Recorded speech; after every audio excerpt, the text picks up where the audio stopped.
একটা সময় ছিল যখন চিকেন ছুলেই আমাদেরকে কাপড় ছাড়তে হতো, আর এখন সেই চিকেনই রান্নাঘরে বানাচ্ছি।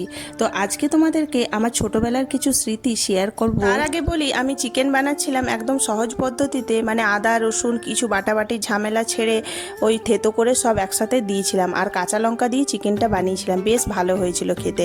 আর আমি ভাবলাম যে একটু টমেটো দেওয়া যাক, মানে অনেককে দেখেছি যে টমেটো দিয়ে চিকেনটা রান্না করে, আমি কোনো দিন দিইনি। তো কালকে আমি ফার্স্ট টাইম টমেটো দিয়ে বানালাম, তো দেখলাম খুবই ভালো হয়েছে খেতে। রাত্রেবেলা ওই কষা কষা চিকেন রুটি বানিয়েছিলাম।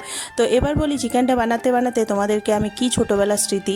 আসলে কি হয়েছে, আমি যখন গ্রামে থাকতাম, আমাদের গ্রামে নিয়ম ছিল চিকেন রান্নাঘরে ঢুকতো না। আমরা যখন চিকেন খাবার মন হতো, আমরা সবাই মিলে ভাই বোনেরা সব, আমার ছোটো কাকু সবাই মিলে আমরা ফিস্ট করতাম। মানে ওই ফিস্ট মানে সব একসাথে জড়ো হয়ে পিকনিক টাইপের, ওই উঠোনের মধ্যে ওই ছোট একটা কাঠের উনুন জ্বালিয়ে বা ছোট সিলিন্ডার গ্যাসগুলো হয় সেগুলো জ্বালিয়ে আমরা রান্না করা হতো। কাকুই রান্না করতো, আর রান্না করার পর জানো তো, আমরা সবাই মিলে কিন্তু খাওয়া দাওয়ার পর কাপড় ছাড়তে হতো। কাপড় না ছাড়লে ঘরে ঢুকতে দেওয়া হতো না। এই নিয়মটা কারা কারা ছোটোতে পেয়েছো একবার বলবে তো। তো অনেক নিয়ম পাল্টেছে, মানে সব ঘরে ঘরে সবাই চিকেন বানাচ্ছে। আর আমার শ্বশুর বাড়িতেও কিন্তু এই নিয়মটা আগে ছিল, মানে চিকেন ঘরে ঢুকতো না।